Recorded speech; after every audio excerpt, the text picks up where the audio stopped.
አበሻ ገራሚ ፍጡር መሆኑን ከድሮ ጀምሬ ብጠረጥርም በደንብ ወለል ብሎ የተገለጠልኝ በዚህ ወረርሽኝ ዘመን ነው። የአገር ሰው ለጥንቃቄ ማስክ ገድግደህ ሲያይህ ይህን ያህል ምን ያንቦቀቡቀሃል እያለ ያሸማቅቀሃል። ከዚያ አጅሬው አስተኝቶ ለሳምንታት ያከለ አበራይቶ ትቶት ይሄዳል። ከዚያ እንዴት ነህ ስትለው በዝሆን እግሩ ደቅድቆ አጨማልቆ ለቀቀኝ በማለት ፋንታ እኔንማ ይዞ ለቀቀኝ በማለት አቃሎ ይነግርሃል። ከህመሙ በረከት እንዲደርስህ ወጥሮ ያበረታታል።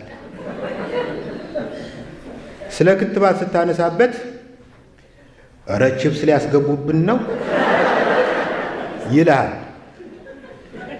ባለፈው አንዱ ፈረንጆች ቺፕስ ክንዴ ላይ ቀረቀሩብኝ እያለ ሰላላ ክንዱን ለህብረተሰቡ ሲያስጎበኝ በሆነ ዩቱብ ቻናል ላይ አየሁት። አይኔን ባይበሉባይ ጠራርጌ አተኩሬ ሳየው ክንዱ ላይ ያለው ኮረሪማ የሚያክል ኪንታሮት ነው። አንዳንዴ ሲደብረኝ ስልኬን መሽለቅ አድርጌ አዲስ አበባ ወይም ማርቆስ ለሚኖር ጓደኛዬ እደውላለሁ። ስማ ያለህበት አካባቢ ኮቪድ እንዴት ነው? እኔማ ትናንት ይዞ ለቀቀኝ ይለኛል። እንዴ ፍቅር እንኳን ትንሽ ሳያመነምን ሳያከስል አይለቅም፣ እንዴት ዝም ብሎ ይለቅሃል እላለሁ በቅናት ስሜት። የሆነ ነገር ትዝ ይለኛል። ድሮ መገናኛ ካልዲስ ፊት ለፊት ቆሜ የኮንትሮባንድ ጫማ ሳማርጥ የሆነ መዳፍ ትከሻዬን ይነካኛል። ዞር ስል የሆነ ሰውዬ ይቅርታ፣ በማጅራት በኩል ሳይህ ከማውቀው ሰው ጋር ተመሳስለህብኝ ነው ይልና ለጥቂት ሰከንዶች ይዞት የነበረውን ትከሻዬን ይለቀዋል። የአገር ቤት ጓደኞቼ ኮቪድ ይዞ ለቀቀኝ ሲሉኝ ትዝ የሚለኝ ይሄ ነው። በዚያን ሰሞን ራስ ምታትና ቁርጥማት ጢባ ጢቤ ተጫውቶብኝ ወደ ሐኪም ቤት ጎራ ነው። ዶክተሩ ከላይ እስከታች ከመረመረኝ በኋላ በረጅሙ ተንፍሶ የያዘ በሽታ ጋርሊክ 20 ይባላል። ነጭ ሽንኩርትን አብዝቶ ከመብላት የሚመጣ አዲስ በሽታ ነው።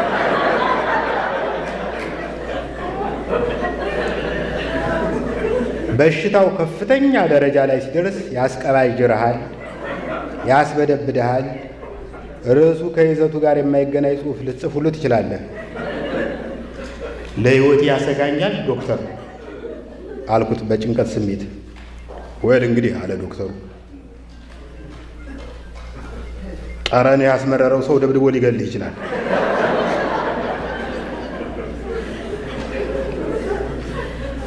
ሐኪም ድሮ ቀረ። በድሮ ጊዜ አንዱን ወጌሻ ኩላሊቴን አመመኝ ስትለው የጅብ ቅንድብ ፈልገህ በብብት ያዝበት ይላል። ምክሩን ሰምተህ የጅብ ቅንድብ አመጣ ብለህ ጫካ ስትገባ ጅቡ ራሱን በመከላከል ሰበብ ይበላል። ግልግል። ወጌሻው ምን አለበት? በሕይወት እያለህ ቀብድ ተቀብለዋል። የጥንቱ መንገድ ትንሽ ራዲካል ቢሆንም ሁነኛ መፍትሄ ነበረው።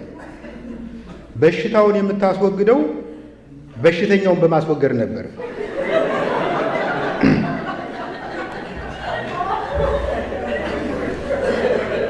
በእውነት አንዳንዴ ስታስቡት ስልጣኔ የሚባለው ነገር ከንቱ ንፋስን እንደመከተል ነው። አሜሪካን የሚያክል የሰለጠነ ሀገር የኮሮና ክትባትን ለማግኘት ያየው አበሳ አይረሳም። የዚህስ የሀገራችን የባህላዊ መድኃኒት ድርጅት ተቋም ይሻላል። ድርጅቱ የኮሮና መድኃኒትን ለማግኘት በ7 አይጦች ላይ ሙከራ አድርጎ 5ቱ አይጦች ለህልፈተ ሕይወት ተዳረጉ። ተቋማችን አይቆጨውም። ቢያንስ ከዚህ በኋላ ዘመናዊ የአይጥ መርዝ ማምረት እንደሚችል አረጋግጧል። ክትባት የጀመረ ሰሞን ምዝገባውና ወረፋው አይቀመስም ነበር። አንድ ቀን ዝም ብዬ ድንኳን ሰበራ ጎራ አሉ። ምን ፈልገህ ነው ሲሉኝ የማትፈልጉት ክትባት ይኖራችኋል አልኩ ራሴን እያከብኩ። እድሜ ስንት ነው አለች ነርሲቱ። ኦፊሻል ዕድሜ 40 ዓመት ይገመታል። አዝናለሁ። አሁን እየከተብን ያለነው ከ50 ዓመት በላይ የሆነውን ነው። ግን አተነፋፈሴ የ70 ዓመት አዛውንት ነው። እንደምንም አጠጋግተሽ አስገቢኝ። ኦኬ፣ ተመዝግቦ የቀረሰው ካለ በምትኩ ትከተባለህ። እጅሽን ከቁርጥማት ይሰውርልኝ በማለት መርቂያት ቁጭ አልኩ።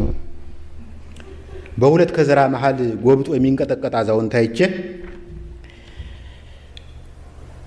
ስንት ዓመት ሆነው በማለት ጠየቅኩት። ምን አልከኝ አለኝ። ከኪሴ ማይክ አውጥቼ ቼክ ማይክ 1 2 3 ስንት ዓመት ሆኖት? ባለፈው ሳምንት 100 ደፈንሁ ብሎ ሲመልስልኝ ተገርሜ እና እርሶም ክትባቱን ይፈልጉታል? ለእኔ አይደለም አባቴን ላስከትብ መጥቼ ነው።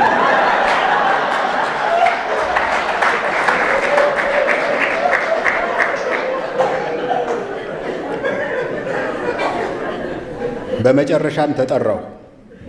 ነርሲቱ ክንዴን አፈፍ አድርጋ ይዛ እንደ ጥጥ ስታባዝተው ከቆየች በኋላ ብዙ ጊዜ የምትመገበው ምግብ ምንድን ነው? ሩዝ።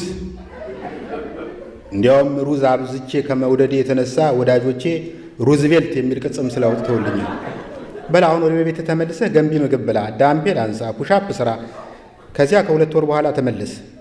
ሴትየው ልትከትብኝ ነው ወይስ ቦዲጋርድ ልትቀጥሪኝ ነው የምትፈልጊው? አሁን ሳስበው ሶሻል ሚዲያ የሚባለው ባይኖር የኳራንታይን ብቸኝነት ዘመኔን ምን አደርገው ነበር? ምን ይውጠኝ ነበር?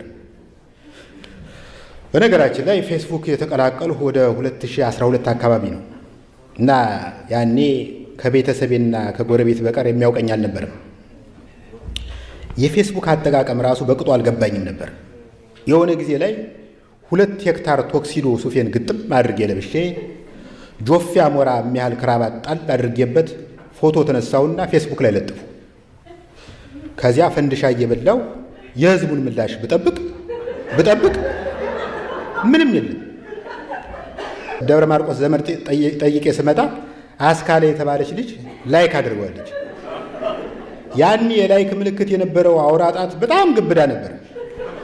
መንገድ ዳር ይዘው ብትወጣ ሊፍት የሚሰጥ መኪና ማስቆሙሉ ትችላለህ። ከመደሴት የተነሳ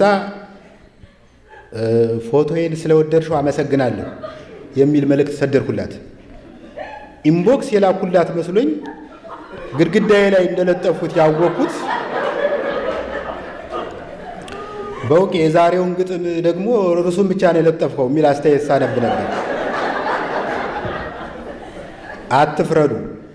በሰም በታሸገ ኢንቬሎፕ ጽላሉ ወረዳ ከሚኖር የበር ጓደኛዬ ጋር ደብዳቤ ስለዋወጥ ያደኩ ሰውዬ ኢንቦክስ ቢደናገረኝ አይገርምም። ሴቶች በጠቅላላው ቆንጆ ሴቶች ደግሞ በተለይ ፎቶ ለጥፈው ውዴታ ወይም ላይክ ለመሰብሰብ ችግር የለባቸው። ፎቶ ሲነሱ ደግሞ የሳምንት እቅድ ነድፈው የወር በጀት መድበው በደንብ ተዘጋጅተው ነው። የመታወቂያ ጉርድ ፎቶ ለመነሳት ድሮን ሳይቀር የሚከራዩ አሉ እኮ። የእኔ እናት የሩቅ ዘመድ ሲሞትባት ሐዘኗን ለመግለጽ ፊቷን ትነጭ ነበር። የዘንድሮ ዝነኛ ሴቶች በወገኖቻችን ላይ የደረሰውን ጭፍጨፋ እናወግዛለን የሚል መልእክት የሚያስተላልፍ ፎቶ ለመለጠፍ 4 ሰዓት ሙሉ ቁንጅና ሳሎን ውስጥ ይቆያሉ። ሰዎች ነን፣ እንድንወደድ እንፈልጋለን። 1000 ጓደኛ ኑሮ 10 ሰው ብቻ ፎቶህን ከወደደው ይደብራል።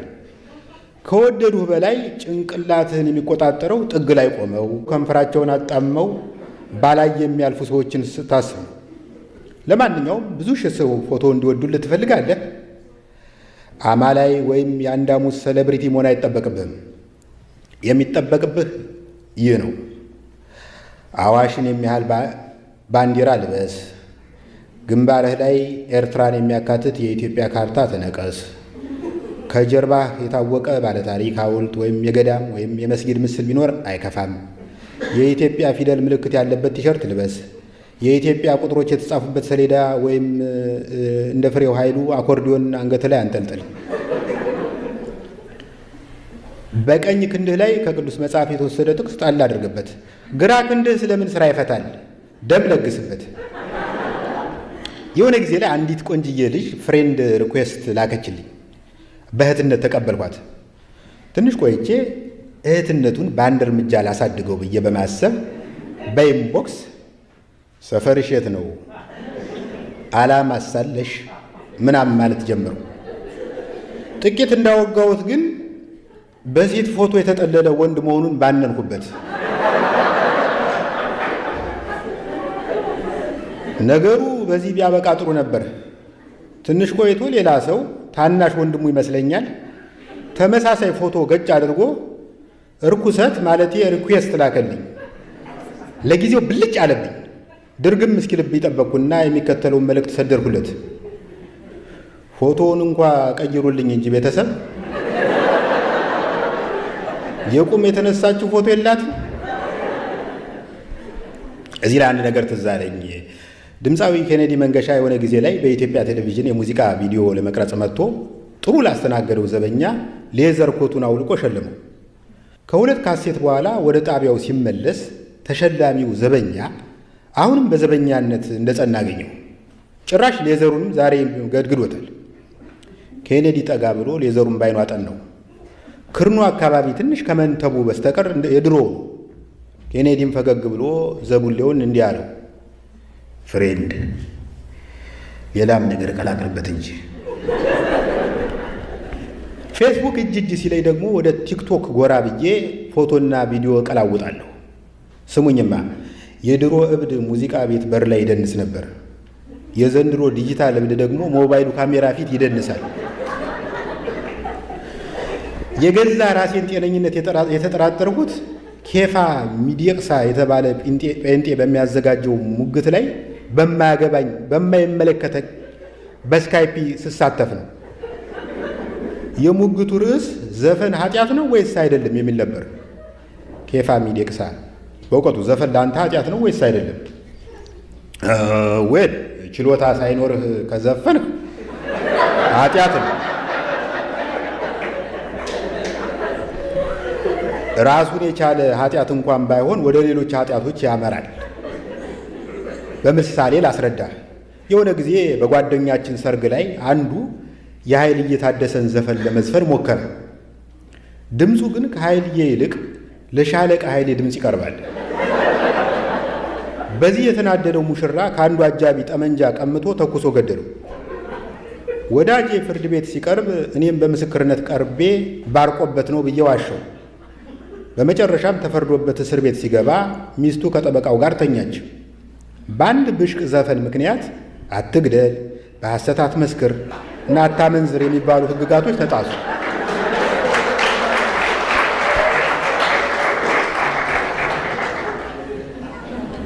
አንዳንዴ ደግሞ ለለውጥ ያክል ዩቱብ ላይ እጣዳለሁ። ዩቱብ ለታታሪ ተመልካች መክፈል ቢጀምር እስካሁን መኪና ብቻ ሳይሆን የራሴ መጠበቂያ ድሮን ሁሉ ይኖረኝ ነበር። ለመሆኑ ምንድን ነው የማየው? ፖለቲካ ለድሌም አላሳየው። ትናንት በርካታ ቆነጃጅት አንዱን አልባሌ ዘፋኝ ከበው ሲደንሱ አይቼ ዘና ነው። ሌዲ ጋጋ የኤግዚቢሽን ማዕከል ድንኳን የሚያክል ቀሚስ በምትለብስበት ዘመን የሀገራችን ጉብሎች በከፊል መለመላ ሲቀውጡ ታይቼ ተደነቅኩ። በእኛ ጊዜ የሙዚቃ ቪዲዮ በአይነ አፋር ሙድ ነበር የሚሰራው። አለማየሁ እሸቴ ኩኩ ሰብስቤን እንግዳ አይነሽ እኔ እንግዳ በበሩ ገብተሽ አረፍ በይ ጓዳ ይላታል። እሷም እየተሽኮረመመች ያንኑ ትደግምለታለች። ግን ሁለቱም ጓዳ ለመግባት አይደፍሩም። ዘፈኑን ጀምረው የሚጨርሱት ከግቢ ውጭ ነው። ዛሬ 10 ምናምን ወይዛዝርት ሊሞዚን ውስጥ አንዱን ጎረምሳ ከበው ሲደንሱ ያለው መብታቸው እንደሆነ ባምንም በዘፋኙ ላይ የተሰማኝን ቅናት የቀላቀለበት ንዴት መደበቅ አልቻልኩም። እኔ እዚህ ተኮራምቼ ተቀምጬ የሰው ሀገር ብርድ እየጠጣው እንዴት ዋናው ሰባ ሰገጥ ጨረቃ በመሳሰሉ ኮረዶች ይከበባል? በእውነት ፌር አይደለም። በእውነት የድሮ ዘፈን ይምጣብኝ። የድሮ ዘፈን እኮ የሆነ ቬጂተሪያን ቃና ነበረው። በጊዜው ያልተዘመረለት የዱር ፍሬ የለም። የሾላ ፍሬ፣ እንኮይ እንኮይ፣ ብርቱካኔ፣ ሸንኮራ፣ ፓፓየነሽ የሚል ሁሉ ዘፈን ነበረ። የተቀጠፈ ሎሚ ተበላት ትርንጎ፣ ከሸጋ ልጅ መንደር በስሎ ተንዠርግጎ የምትለዋን የንዋይ ግጥምን ማን ይረሳል? ምን ዋጋ አለው? ከዕለታት አንድ ቀን ታደሰ ዓለሙ የሚባል ዘፈን ተነስቶ የአማርኛን ዘፈን ስጋ በስጋ አደረገው። የድሮ ዘፋኞች ከማዝናናት ጎን ለጎን ጠቅላላ እውቀት ይለግሱ ነበር። ህዝቡ ስለ ቤትና የዱር አራዊት ጠባይ መረጃ የሚያገኘው ከዘፋኞች ነበር። ለምሳሌ ካላጉረመረመ አይበላም ነብር ይርጋዱ ባለ፣ የቁልቁለት መንገድ ለበቅሎ አይመችም ሙሉቀን መለሰ፣ የባብ ዘለግላጋ የለው እግር እጅ አለማየሁ እሸቴ፣ ዶሮ ውሃ ጠምቶት ተንጋሎ ይጠጣል ነዋይ ደበበ፣ ፍየል ቅጠል እንጂ አትበላም እንጉዳይ ነዋይ ደበበ። በአጠቃላይ የድሮ ዘፈን ራሱን የቻለ ናሽናል ጂኦግራፊ ቻናል ነበር ማለት ይቻላል።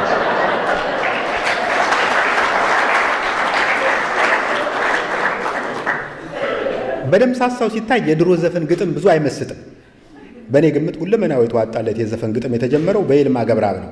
አሁን ደግሞ ሀብታሙ ቦጋለ፣ አብርሃም ወልዴ፣ ኑረዲን ኢሳ ጥሩ ጥሩ ግጥሞችን ይጽፋሉ። ከቆዩ ዘፋኞች ውስጥ ግጥም የማይሰምርለት እያዩ የሚባል ዘፋኝ ነበር። የኢትዮጵያ ሬዲዮ እግር ኳስ ባስተላለፈ ቁጥር ለምን የእሱን ዘፈኖች እንደሚጥዳቸው እስካሁን አይገባኝም። እንስራዋን አዝላ በወገቧ ላይ እንስራዋን አዝላ በወገቧ ላይ ውሃ ልትቀዳ መሄዷ ነው ወይ ይላል እያዩ። አይ ኧረ የለም እንስራዋን ውሃዋን ልታስተምር እየሄደች ነው። በነጭና ጥቁር ቲቪ ይተላለፉ የነበሩትን የድሮ ሙዚቃ ቪዲዮዎች ባየሁ ቁጥር አንድ ነገር ይገርመኛል። ዘፋኞች በጣም የተጋነነ የእጅና የፊት እንቅስቃሴ ያደርጉ ነበር። ለምሳሌ ፀሐይ ዮሐንስ ከንዋይ ደበበ ጋር አንዲት ማይክ ተካፍሎ የሚዘፍንበት ቪዲዮ ውስጥ ባቄላ ምርቱ እንጂ አያምርም ክምሩ፣ ተጫዎች ልጫወት ምንድነው ማፈሩ ሲል በእጁ እንቅስቃሴ የባቄላ ክምርን ለተመልካቹ ለማሳየት መከራውን ያያል። ይሄ ለምን አስፈለገ ልትል ትችላለህ። በዛ ዘመን የነበረው ቲቪ ድምፁ ጥራት አልነበረው። ጠረጴዛው ላይ ተጎልቶ ደቅ ደቅ ደቅ ደቅ ሲል መስታወት የተገጠመለት ጄኔሬተር ይመስላል። እና ዘፋኞች ዘፈናቸውን በምልክት ቋንቋ እንዲያጅቡ ይገደዱ ነበር። በጣም አመሰግናለሁ።